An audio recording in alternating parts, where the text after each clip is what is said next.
Now, as you can see, guys, it's Bon KYT back at it again with another video.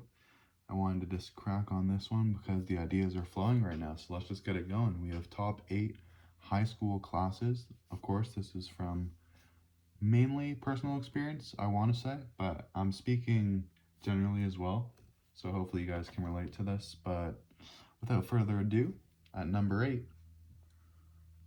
we have history. Now, history, here's the thing about history. There's the good kind of history, and then there's the bad kind of history. What they teach in high school, you're not going to relate to. Maybe it's because you're younger. Maybe it's because you have less experience than a historian would, but whatever the reason might be, history is just better explored individually, I would say. Going on your own trajectory, your own passion to learn more about what happened before your time. And looking at a textbook the whole class is really just not the way to do it. I'm sorry. That's just me. But anyways, number 7, we have mathematics. Now this one might be controversial. I don't know. I don't know who's watching this, but for me, math just never really made sense, you know?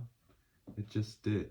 Like, when you think about it, everything adds up, everything works out in the end, but there's just certain things to math that don't equate, which is kind of ironic. But for me, math just wasn't it. I never was really able to connect with what I was learning and delve into the material like a lot of mathematicians would be and people who do like math. So whoever does really like math and doesn't agree with this list already, I apologize and I respect you for that. And yeah, keep going because math is certainly not for everyone. So if you're gifted in math, then good for you, honestly.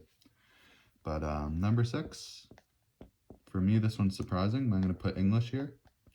No, English used to be like, I don't know, my second favorite subject before I really got into like the whole grand scheme of it. I do like reading a lot of books and I like writing, but once it came to like the extensive essays, and this goes for high school, but also like especially in college, you just like it's really you really have to get your mind going. You have to think about it, and if you're not passionate about a source or whatever it might be that you're writing the essay on, then it's really challenging to get all the words in and to connect your sources right, because it all really comes down to what you're passionate about and what you want to learn about. And if it's something that's very disinteresting, then it could get even worse than math in the sense of putting your thoughts together and churning out something that makes sense to the professor or the teacher or whoever's grading or assessing what you're writing. But yeah, that's what I think for English. And then for number 5, to me, I'm going to put that beforehand before I reveal it to you guys. It's a wild card. And I'll tell you why. Because I have music. Oh, whoops. Sorry about that.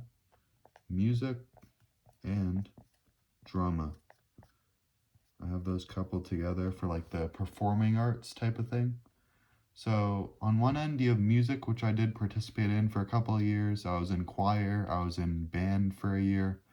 And I mean, if you get good at an instrument, whether it's your voice or something that you play or whatever it might be, then it's obviously like really great if you're genuinely interested and you want to learn more and you want to get better at playing that instrument. But if you're just not in the routine of practicing it, if you're not wanting to play the instrument, whatever it might be, then you're not going to have a good time in this class. I mean, even acting, if you don't practice acting, you're not going to get good at acting. And obviously, this goes for a lot of these subjects, but the difference is you have to like get on a stage in some sense. And in every other subject, you kind of just sit there and you learn, your brain is stimulated. But with these, you have to perform and you have to be active in every part of these classes. So that's what makes them so different. And you really have to be engaged. So it can either be a really fun experience, which a lot of people like to look at it that way, but it can also be pretty not fun for people who don't want to go into these fields and who just don't see themselves playing an instrument or acting in the future. So that's really what that's about. It's like a two-side thing. It's like a sliding doors effect. Some people go one way, the others just don't end up pursuing these things. But anyways, number 4, we have world language. So basically what I think about this, yeah, I spelled that right. Okay, good. What I think about world language, obviously, I'm not going to contradict that it's extremely detrimentally helpful to you for the rest of your life, no matter what language you're learning. But the thing I want to say about this is precisely high school, what high school has to do with learning languages, because they have you, again, just like constantly on this routine of looking at textbooks and doing it the wrong way. And obviously, I don't want to speak for all the schools, but for some people, it's more about communication, and that's how you should learn it. Some schools do that, and I'm hugely in favor of doing that. Just communicating, talking to people, and obviously it can be, I mean, for me especially, it's very nerve-wracking. Even in your native language, it can be nerve-wracking talking to people. And when you're learning a language on top of that, and you have like social anxiety or whatever it might be, it can get really stressful. The stakes are high if you're in it for a grade. But really, what I think is you shouldn't think about the grade when you're doing these things, and more about the learning experience and what you can take out of that language, because learning a language is something that no one can take away from you, and that goes for anything. But you can go anywhere if you know a language. If you know where that language is spoken, you can go to that place and you can survive, you can communicate, and you can just get where you need, what you need, whatever it might be, by speaking that language, the native tongue of many different lands. So it's really amazing if you end up becoming fluent. Obviously, for many, high school isn't the way to do that, but it's a great way to get you started. So that's why I put it fairly high up, I want to say. But anyways, for the number 3 spot, I have art. The thing about me is, I don't want to reveal all my secrets here, but I dropped out a couple of classes, and then I went into a few art classes, and really, at the time, it didn't feel like the most gratifying thing, because I thought I could get more out of my schooling than just doing art, right? But then at the same time, it allowed me to set aside a part of my day where I can just think freely and be creative. And I think that's really helpful, and keep, like, it might sound weird for some people, but just keeping you engaged in the day, and just being able to create things that aren't strictly monitored by the people in any other class that you're in. Like if you're doing an assignment in any of these, then people are going to be looking at you doing it. They're expecting you to do it the right way. With art, it's not like that. You can be creative. You can go your own way. You can see things differently than everyone else, and that's what makes art very special. I mean, obviously, if you're in the right class, that's going to determine that. It's going to depict what your experience will be, but for me, that's why I'm putting art so high up in that list. Number 2, also might be controversial, but PE. I mean, people make fun of it as being something that people retake or whatever it might be. Like if you're in a position to take PE, you might feel like you're in the wrong place, because you can be somewhere in like an AP class, or a class that's more competitive, that gets you engaged, that gets you into colleges, because that's what people are thinking of. Let's be real with this. People are thinking about getting into colleges and taking as many AP classes and whatnot that they can, not having these kind of classes in their schedule. But it keeps you healthy, and that's the most important thing. You can't get into a good college if you're not healthy, if you're not in shape, if you're eating the wrong foods. Like how nutrition, because I'm taking kinesiology right now, and that's how that relates with the PE side of things, kinesiology.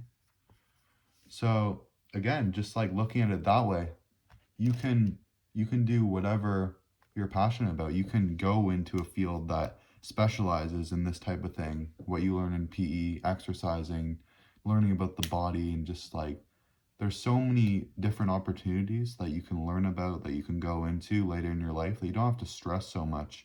You don't have to put yourself in a position that you don't want to do school anymore, because you are completely stressed out by everything over here, right? By the pressure that people put on you to perform. And with PE, you kind of just get in shape, you meet people, you get outside, you get vitamin D, you get fresh air, more oxygen in your body, stimulate your brain, send the signals, the electrical signals all throughout your body. And it just, there's so many different ways of looking at it that helps you out in the long run that it's really amazing. And speaking of intriguing and how the body ties in with all that, I have science at number 1. Now, science is obviously a very broad spectrum.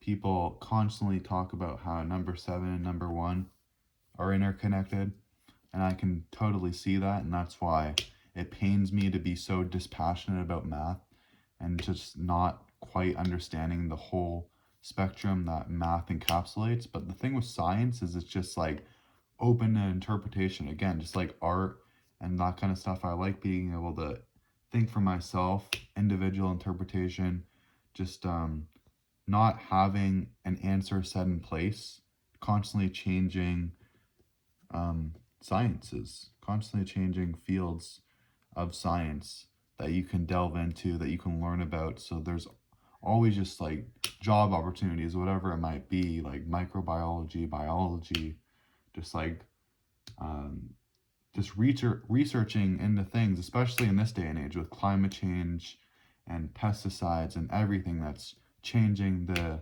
biodiversity and the environment of our planet. You can just learn about how to counteract these things, and it's really just a field that you can make a huge difference in. And that's the way I look at it. You can go into whatever you might be passionate about and you can make a difference, because if you get good at something, then everything's changing in the world and you can get on top of that before everyone else does. You can look at the trends just like you might in business. Obviously, I didn't talk about that because it's more of a college thing, but you can look at the trends like in investments and you can just assess what's going on in the world and you can see what might happen based on what's happened in the past. And that's how that ties in with history, which is pretty interesting if you think about that. So obviously this is just like a hot take on these things from my experience, but learning more about them, obviously I'm not an expert on anything. That is for sure. But again, it's really all about perspective and looking at it in a different way, and that's what's the most important. So whatever suits your fancy, I am totally on board with you. I support you all the way. If you like one thing that I don't necessarily like, at least in my past experiences, then all the power to you. No judgment here, but this is my list, and I hope you enjoyed my explanations relating to all this. And yeah, I hope you guys keep coming back, because I'm thinking about making more videos like these where I just like talk about what should have been a basic topic, right?